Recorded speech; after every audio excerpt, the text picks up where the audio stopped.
Hi, hello everyone. Magandang hapon. So this is Malu and tour tayo ngayon sa mini farm sa bukid. Mini farm. So yan, meron pong 13 piglets. Kakawalay lang po. Yung lulusog nila.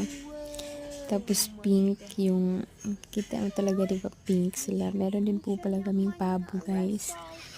Or gansa or I don't know.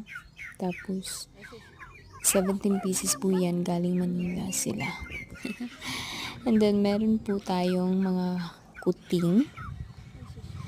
Yes, merong kuting sa bukid. Kasi alam nyo naman, maraming ano. Tapos meron po tayong free range. Alam nyo ba, yung free range na yan, layer chicken po talaga yan.